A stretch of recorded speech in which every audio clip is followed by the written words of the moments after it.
Namaste. I'm Reverend Wendy Craig-Purcell here at the Unity Center in beautiful San Diego. Thank you so much for subscribing to this channel. Please make sure that you like the video you've just watched and consider making a contribution on our app or on our website. It's really easy to do, and thank you in advance for that support. It does make a difference. Some of you have actually been on the receiving end of me saying those very words to you personally. When you've shared a struggle with me or have shared something with me about just lacking self-confidence, not believing in yourself, it's very common for me to say, if you could just see you the way I see you, it would be so different. And I mean that sincerely. There is so much potential and beauty and power and wisdom and light and love and goodness within each and every one of us. And sometimes I think we just need to be reminded of that. And sometimes others can help us remember that or maybe understand it for the very, very first time. So don't ever miss the opportunity to say that to someone when they're struggling. I wish you could see you the way I see you. So things I tell myself, I don't want to let the moment go by without acknowledging that this is September 11th, and that for many of us in this room, as soon as we remember that it is, we remember probably exactly where we were when we heard the devastating news of the planes crashing into the towers and so forth. And I know some of you in our community actually were in New York City at that time, and that you lost people, and that this day just can have that heaviness. And what I know is that in the midst of tough times, first of all, that we will always have tough times, that our spiritual practice doesn't keep those things from happening, but our spiritual practice does help us meet those things in a better way. The Buddha said you will always have suffering. There's always going to be stuff that happens. But there are things that we can do, and there are ways that we can be that work better than others. And that's what I think we have in this beautiful teaching of metaphysics, of New Thought. We have suggested ways of thinking, suggested ways of being that work better than some of the alternatives. And so a lot of it begins with what we tell ourselves. What we tell ourselves, that silent conversation we have in our heads, is quite powerful, but it can also be very confusing. And so I want to begin with some lightheartedness about how confusing it can be, the things we tell ourselves. It's a piece I came across some time ago by the title, Dueling Proverbs. He who hesitates is lost. Have you heard that? He who hesitates is lost. But look before you leap. Birds of a feather flock together, but opposites attract. You're never too old to learn, but you can't teach an old dog new tricks. Variety is a spice of life, but don't change horses midstream. Doubt is the beginning, not the end of wisdom, but faith will move mountains. The pen is mightier than the sword, but actions speak louder than words. Silence is golden, but the squeaky wheel gets the grease. Practice makes perfect, but all work and no play makes Jack a dull boy. If at first you don't succeed, try again. But don't beat a dead horse. Clothes make the man, but never judge a book by its cover. Is it any wonder it's confusing? I mean, really, when I first read that piece a number of years ago, I thought, yeah, I've got all that stuff culturally swirling around in my mind, and it's like these conflicting messages, right? These conflicting messages. But I do want to share with you some of the things that are my go-to reminders, things I tell myself when I'm going through a tough time or when things just don't make sense to me. And the very first one is very basic, and it is this: God is in this too. God is in this too. With the emphasis on the word this. God is in this too. One of our primary principles in unity, in metaphysics, and New Thought is the omnipresence, omniscience, and omnipotence of this essence, this force that we sometimes call God. And we deeply believe that there is no place that we can be where this force, this presence, this God, whatever we call it, is not. And where any of it is, all of it must be. It's easy to say God is in this too when everything's going really well, right? Yeah, God is in this too. I feel it. The practice is when it's tough and when we feel like we've been abandoned, when we feel like hope is lost, to remind ourselves, but wait a minute, even in the midst of this that's going on, God is in this too. I'm sure you've heard and read this before, but I want to share it with you and refresh your memories of this. And maybe for some of you it will be brand new. It's a piece called Footprints. And while I don't believe in quite the literalness of this piece of poetry, I actually do believe in the essence of it. And I do because I believe that God is in this too. The piece goes like this. One night I dreamed a dream as I was walking along the beach with my Lord. Across the dark sky flashed scenes from my life. For each scene I noticed two sets of footprints in the sand, one belonging to me and one belonging to my Lord. After the last scene of my life flashed before me, I looked back at the footprints in the sand. I noticed that at many times along the path of my life, especially at the lowest and saddest times, there was only one set of footprints. This really troubled me, so I asked the Lord about it. Lord, you said once I decided to follow you, you'd walk with me all the way. But I noticed that during the saddest and most troublesome times of my life, there was only one set of footprints. I don't understand why when I needed you the most, you would leave me. He whispered, my precious child, I love you and I will never leave you. Never ever during your trials and your testings. When you saw only one set of footprints, it was then that I carried you. There's something about that I believe to be so true, whether we had the same concept of Lord as the writer of this piece has or not. And it's grounded for me in the fundamental belief, the unshakable belief, that God is in this too. And that in those darkest, toughest times, there seems to be something that just carries us through to the other side. So God is in this too is one of the things I tell myself. Second thing I tell myself, I always have a choice. I always have a choice. I don't always like it when I hear myself telling myself that. Because sometimes I'd rather blame. Sometimes I'd rather not take responsibility. But what's at the heart of those words is responsibility, right? Accountability, not blame, but responsibility and accountability.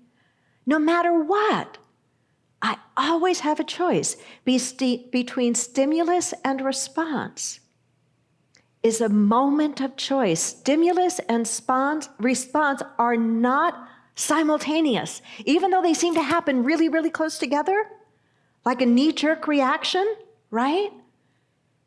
There is a moment between stimulus and response. It was, I believe, Viktor Frankl, a Holocaust survivor, a psychiatrist, who was one of the first, if not the first, who wrote about this and wrote about it as a practice that helped him navigate Auschwitz.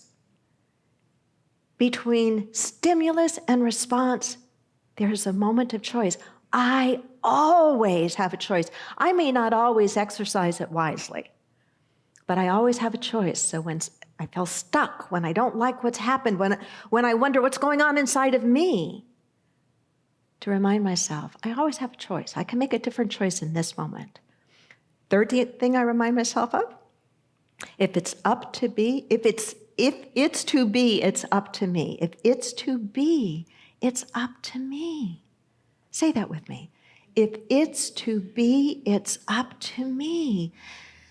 One of the most powerful things I remember hearing, and I believe it was from Reverend Jack Bolden, great unity minister, had an amazing work in Warren, Michigan.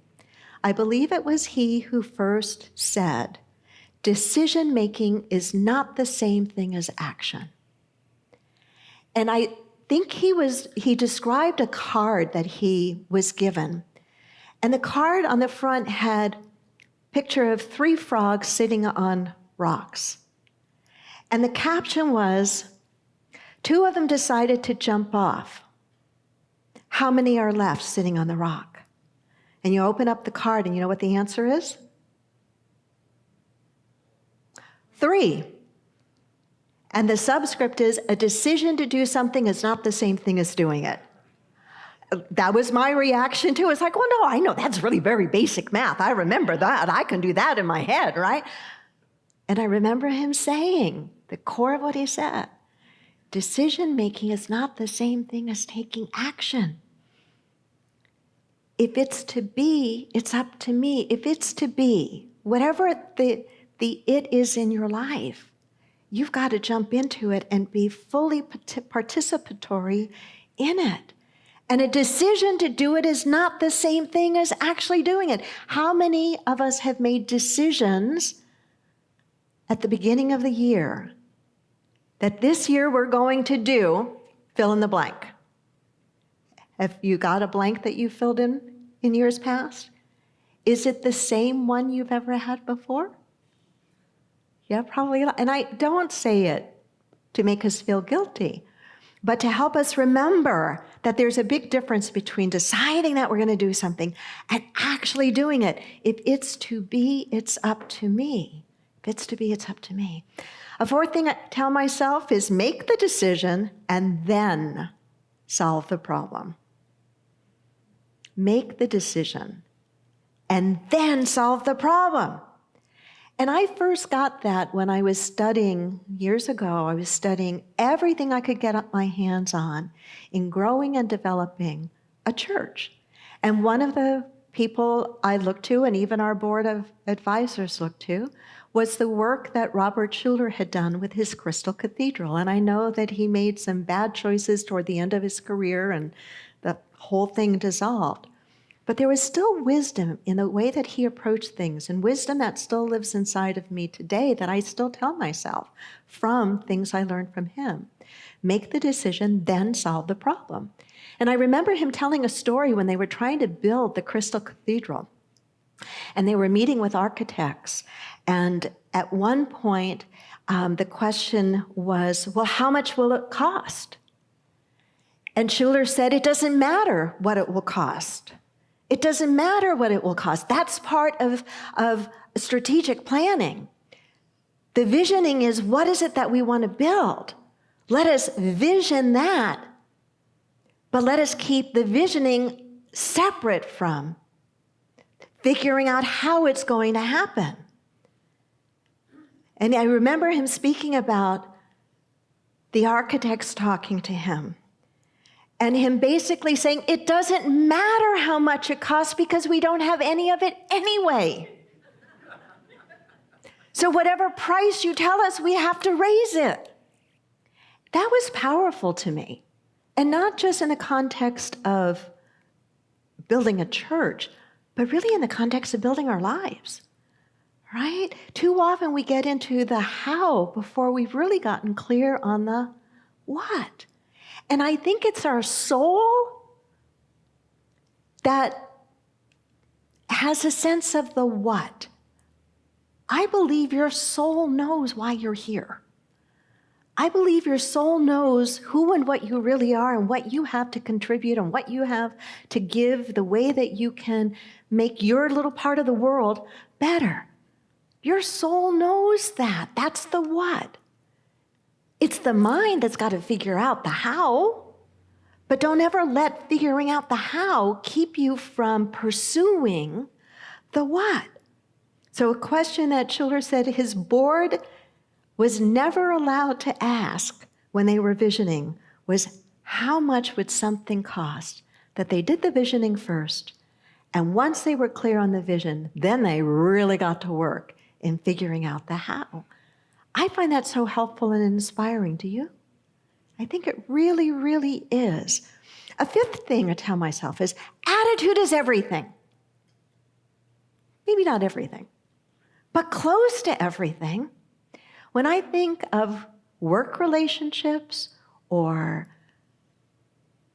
business relationships or friendships, the thing that causes a break in any of those, I believe more than anything, is attitude.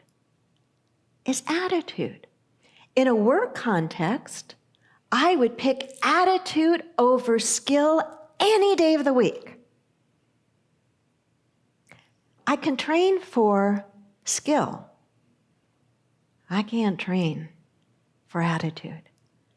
I think that as adults, one of the ways we can mentor and really encourage young people coming up behind us is to really encourage and acknowledge and verbally recognize and appreciate any demonstration of a good attitude.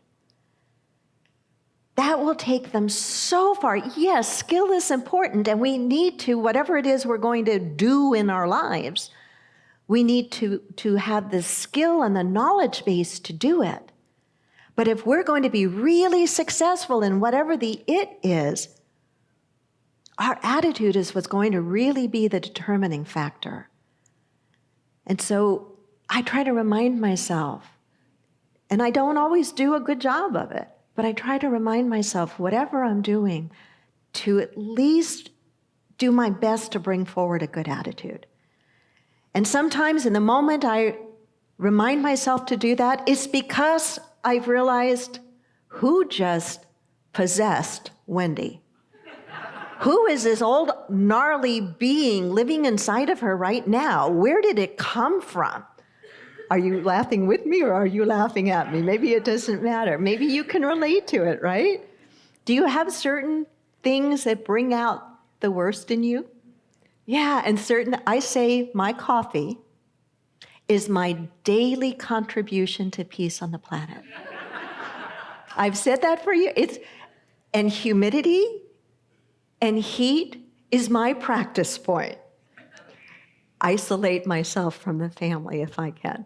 Anyway, attitude really matters. Attitude really matters.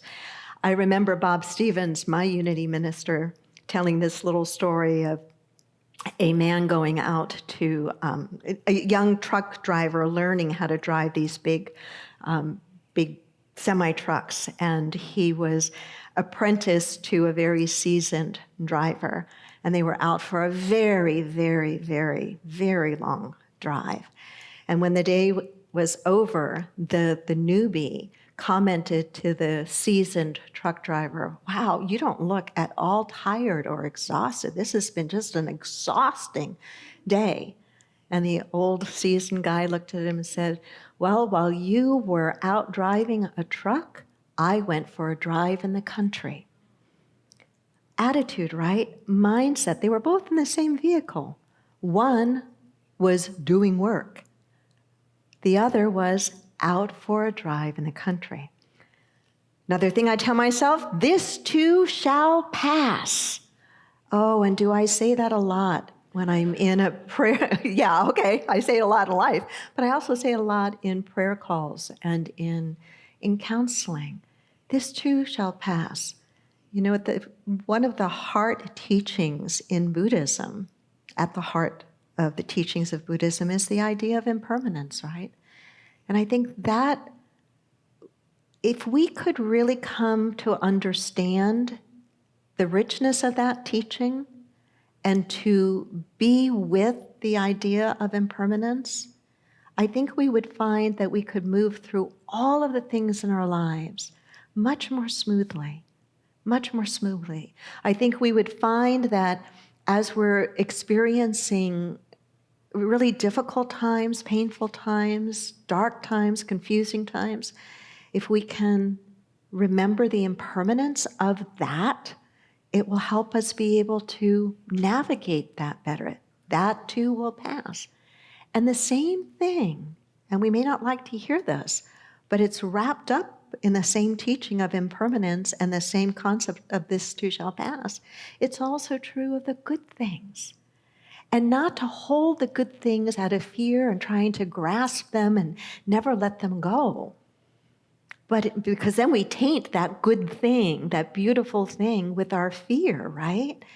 But if we can be with that good thing, knowing it will pass also, I think what comes on the right alongside of that is a deep sense of gratitude, right? A deep sense of gratitude. So this too shall pass. Here's another one I tell myself. People are not all the same. Now why I tell myself that is because it took me a long time to really understand that. A long time to really understand that. I really thought, we're all basically the same. And on one hand, we are. Here come those dueling proverbs again. But on another hand, we can be very different. Our motivations very different. Our desires quite different. Our skills very different. And there's a tendency, at least I know I still have it, and maybe some of you do as well, to think that others are really just like you. That their motivations, their ways of being, their heart, their mind, their intentions are the same. I used to think in the early days of ministry that everybody came to church for the same reasons that I started going back to church. And those reasons for me going back to church when I found unity and found something that made sense was the message, the teaching. I didn't always like everything else that was going on. I didn't always like the pomp. I was in a unity church where there's quite a bit of pomp. I didn't always like the choir-sounding music or the long robes or that the minister was high up here and he was an older man. Now he's younger than me, or would have been. But anyway, there were things that went on around that, didn't really like it. And if anybody had asked me to change it, I would have. If they had asked me my opinion, I would have said. But I never thought to share it because I came because the thing that mattered to me was, am I hearing something that makes sense to my mind and my heart? And can I go out and use it? And so I had, for the longest time, this concept that, well, everybody does that. Oh, that's not true. That's not true at all. People are not all the same. People are not all the same. And getting that, I think, at least for me, when I began to get it better than I did when I was much younger, gave me much more tolerance for diversity. And I'm not talking about racial diversity now. I'm talking about personality kind of diversity, okay? Just a few more things I tell myself. God did not bring me this far to leave me here. God did not bring me this far to leave me here. You would not be sitting in this room and I would not be standing here if that were not a rock-solid thing that I have told myself for many, many years. At the 11th hour, when we were trying to buy this building, a few of you listening and here and in this room were with us then, but most of you not. We came to an 11th hour of buying this building, and it was a very long process. We had successfully raised $100,000, but that was a small amount of money compared to the purchase price then, well over 35 years ago now, of $1.4 million to buy this empty shell and to build it out. We had collected $100,000 of gifts toward the $500,000 down payment that we needed. And that money, because it took so long for us to secure all the other pieces of our lending and to get all the plans drawn up and everything that the city needed and on and on and on, that money became hard, meaning that if we couldn't consummate the rest of the deal, all that money and the building would be gone. And we had at the same time to raise the gap of the down payment that we needed. We went into a promissory note program, a very sophisticated, very well-written promissory note program.